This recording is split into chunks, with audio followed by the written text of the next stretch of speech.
بسم اللہ الرحمن الرحیم ولعنۃ اللہ علی الکاذبین، جھوٹوں پر اللہ کی لعنت ہو۔ جب اللہ کے رسول نے کسی صادق انسان کو دیکھا پھر آیت پڑھی بسم اللہ الرحمن الرحیم ان اللہ مع الصابرین، بے شک اللہ صبر کرنے والوں کے ساتھ ہے۔ جب اللہ کے رسول نے کسی فسادی کو دیکھا تو بے ساختہ ہو کے کہا ولا تفسدوا فی الارض ولا تفسدوا فی الارض ولا تفسدوا فی الارض، اللہ زمین پر فسادی کو پسند نہیں کرتا۔ جب اللہ کے رسول نے ان فسادی کو دیکھا تو آیت پڑھی بسم اللہ الرحمن الرحیم انہ لا یحب المستکبرین انہ لا یحب المفسدین، بے شک اللہ فاسقین سے محبت نہیں کرتا۔ عزیزان محترم، جب اللہ کے رسول نے کسی بدعت خور انسان کو دیکھا تو آیت پڑھی بسم اللہ الرحمن الرحیم ولا یغتب بعضکم بعضا ایحب احدکم ان یاکل لحم اخیہ، جو انسان بھی غیبت کو پسند کرتا ہے، جو انسان بھی اس فعل کو پسند کرتا ہے، قرآن نے بتایا ہے گویا وہ انسان ایسا ہے جیسا کہ اس نے اپنے مردہ بھائی کا گوشت کھایا ہو۔ بولا آپ کو سلام رکھے تو آپ کے رحم کرنا لبیک یا حسین لبیک یا حسین مولا آپ کو آباد شاد رکھے۔ اللہ کا رسول لوگوں کو قدم قدم پا قرآنی آیات سناتا رہا، قدم قدم پا لوگوں کو نصیحت کرتا رہا۔ عزیزان محترم، اس کا مطلب یہ ہے رسول نے سمجھا دیا ہے اسلام کیا ہے، اسلام کی حقیقت کیا ہے، اسلام کا معیار کیا ہے، اسلام کی بلندی کیا ہے۔ پھر رسول نے ارشاد فرمایا وہ شخص مسلمان نہیں ہو سکتا جس کے شر سے اس کا پڑوسی محفوظ نہ ہو۔ مولا آپ کو آباد شاد رکھے۔ عزیزان گرامی، یقیناً اللہ کے رسول نے اسلام سمجھا دیا ہے۔ اسلام کس چیز کا نام ہے؟ اس کا مطلب یہ ہے رسول نے بتا دیا ہے جھوٹ بولنے کا نام اسلام نہیں ہے، غیبت کرنے کا نام اسلام نہیں ہے، ایک دوسرے کی برائی کرنے کا نام اسلام نہیں ہے، سچ بولنے کا نام اسلام ہے، ماں باپ کی اطاعت کرنا اسلام ہے، بھائیوں کا حق ادا کر دینا اسلام ہے۔ اس کا مطلب یہ ہے رسول نے سمجھا دیا ہے والدین کی اطاعت کرنا اسلام ہے۔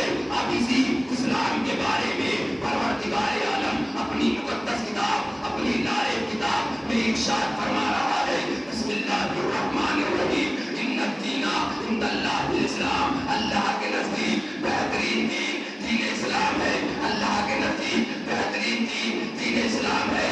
اس کا مطلب یہ ہے جس کو اللہ پسند کرے اسے اسلام کہتے ہیں، اور اسلام جسے پسند کرے اسے حسین کہتے ہیں۔ وہ آپ کو سلامت رکھے۔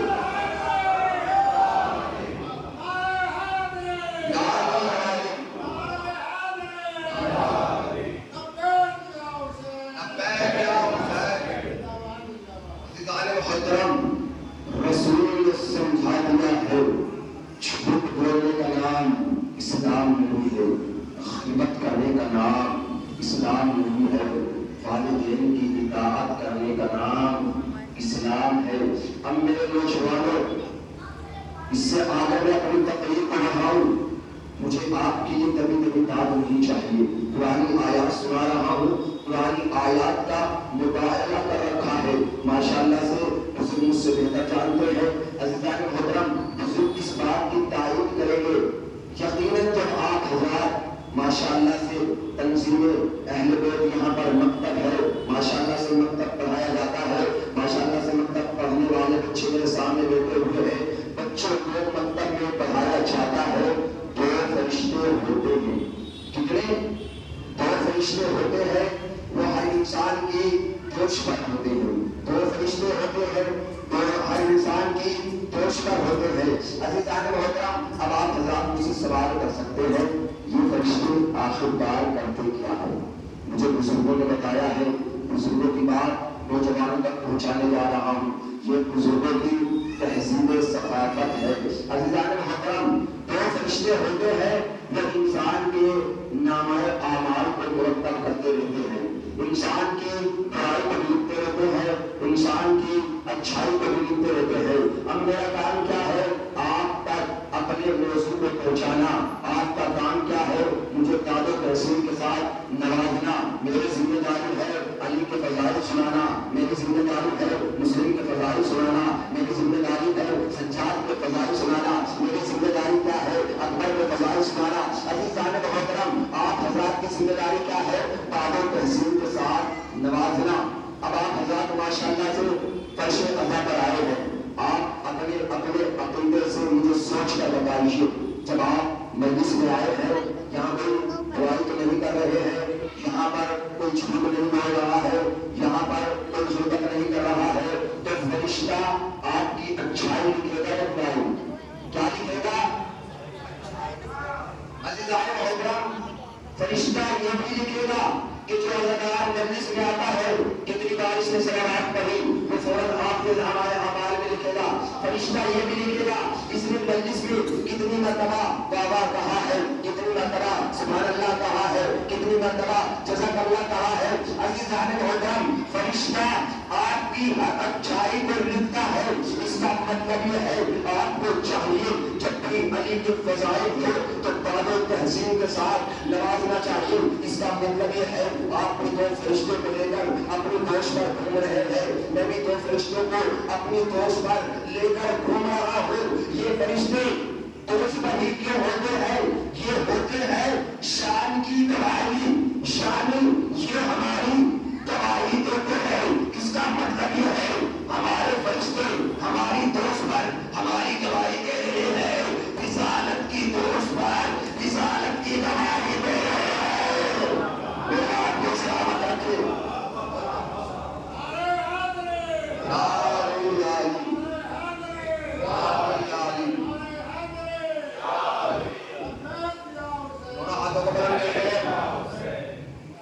عزیزان گرامی، ایک شعر یاد آ گیا ہے، آپ کی سماعتوں کے حوالے کرنے جا رہا ہوں۔ مجلس میں شعر پڑھنے کا عادی نہیں ہوں، لیکن آپ کی سماعت پر اعتبار کرتے ہوئے چار مصرے آپ کی سماعتوں کے حوالے کرنے جا رہا ہوں۔ ان حضرات کے لیے یہ مصرے ہیں جو ابھی تک مجلس میں نہیں پڑھے۔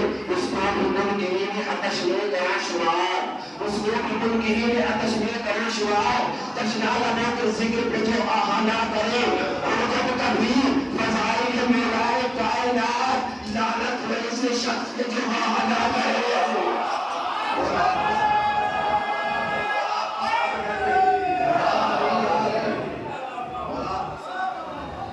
عزیزانی گرامی، جب بھی علی کے دونوں ہاتھوں کو بلند کیا کرو۔ ماشاءاللہ سے مجمع آ چکا ہے، اب میں اپنے موضوع کی طرف آنے والا ہوں۔ عزیزان محترم، اگر کہیں گفتگو ہو جائے تو میں معافی چاہتا ہوں کہ میں پہلی مرتبہ آپ کی تیار محبت میں آیا ہوں۔ ماشاءاللہ سے آپ تعداد و تحسین کے ساتھ نوازتے ہیں۔ اللہ کے رسول نے سمجھا دیا ہے جھوٹ بولنے کا نام اسلام نہیں ہے، غیبت کرنے کا نام اسلام نہیں ہے، ماں باپ کی اطاعت کرنے کا نام کیا ہے؟ اسلام ہے۔ بھائی کا حق ادا کر دینا اسلام ہے، بھائی کی بات کو ماننا اسلام ہے، ماں کی بات کو ماننا اسلام ہے، بزرگوں کی باتیں کو ماننا اسلام ہے، بھائیوں کا حق ادا کر دینا اسلام ہے۔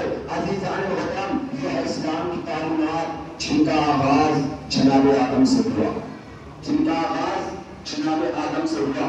ان تعلیمات کو پہنچانے میں نبیوں نے بڑی محنتیں کی ہے، رسول نے بڑی مشقتوں کا سامنا کیا ہے۔ اب ایک وقت وہ بھی آیا کہ جب اسلام کی عزت تار تار ہو رہی تھی، کیونکہ ایک مکار برسر منبر بیٹھا ہوا تھا، وہ چاہ رہا تھا میرے چہرے کے ذریعے اسلام کو پہچان ملے۔ اب ایسے ماحول میں انبیاء کی محنتیں، انبیاء کی مشقتیں پریشان تھی۔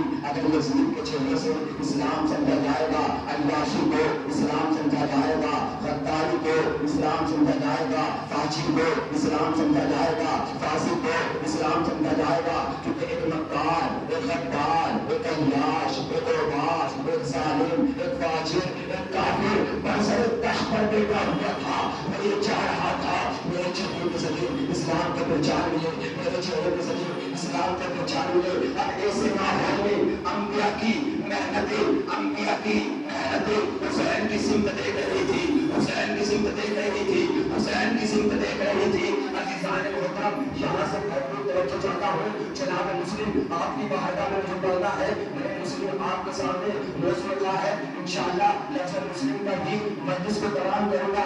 عزیزان محترم، اسی ماحول میں انبیاء کی محنتیں حسین کی سمت میں کر دی تھی۔ جب کوفے میں حضرت امام حسین کے پاس پہنچے، امام حسین علیہ السلام نے ایک خط لکھ کر جناب خط میں کیا لکھا؟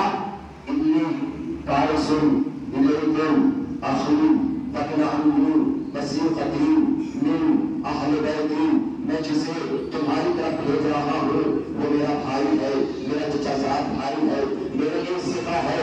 ہر صفہ کسے کہتے ہیں؟ جس پر اعتبار کیا جائے، جس پر بھروسہ کیا جائے، جس کے علم پر بھروسہ ہو، جس کے ذہن پر بھروسہ ہو، جس کے تقوی پر بھروسہ ہو، جس کی شجاعت پر بھروسہ ہو، جس کے علم پر بھروسہ ہو، جس کے دین پر بھروسہ ہو۔ عزیزان محترم، جناب مسلم کو امام حسین نے ایک خط دے کر بھیجا تھا۔ اس کا مطلب یہ ہے جناب مسلم پر بھروسہ کرنے والا کوئی عام انسان نہیں ہے بلکہ امام حسین۔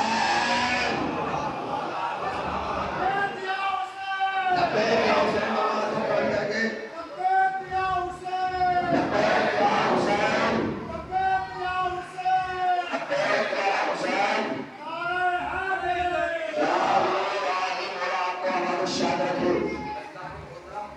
مسلم پر بھروسہ کرنے والا کوئی عام انسان نہیں ہے، کوئی معمولی انسان نہیں ہے۔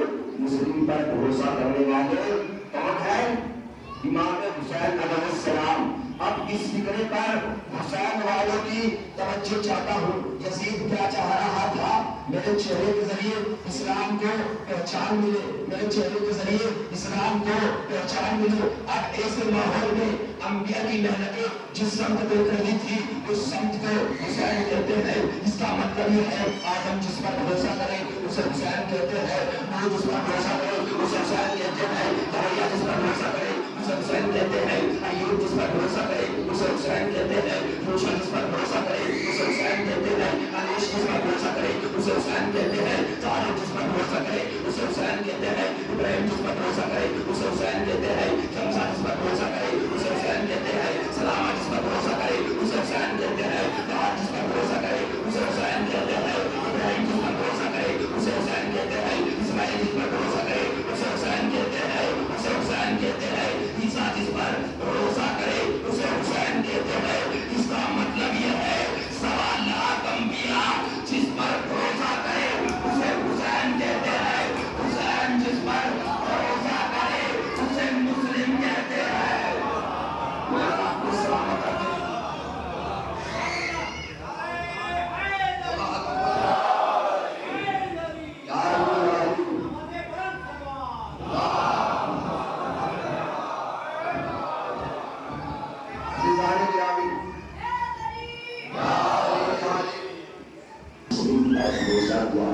اور یہاں سے جناب مسلم کی شجاعت کو آپ کو سلام کرنا ہے۔ آپ جانے جناب مسلم کے فضائل جانے، آپ جانے یہ عزا خانہ جانے، آپ جانے بی بی فاطمہ زہرا جانے، میری خطابت کو دار نہیں دینا، جناب مسلم کی دعوت جناب مسلم کی شجاعت کو سلام کرنا ہے۔ عزیزان محترم، امام حسین علیہ السلام نے جناب مسلم کو اپنا نائب بنا کر بھیجا، اپنا رہبر بنا کر بھیجا۔ اور انسان نائب اسی کو بناتا ہے، رہبر اسی کو بناتا ہے، یا رہبر کے برابر ہو یا رہبر سے افضل ہو۔ انسان اسی کو لیڈر بناتا ہے یا تو لیڈر کے برابر ہو یا لیڈر سے افضل ہو۔ اس کا مطلب یہ ہے رسول خدا کو اللہ نے بھیجا اور رسول خدا نے حسین کو بھیجا۔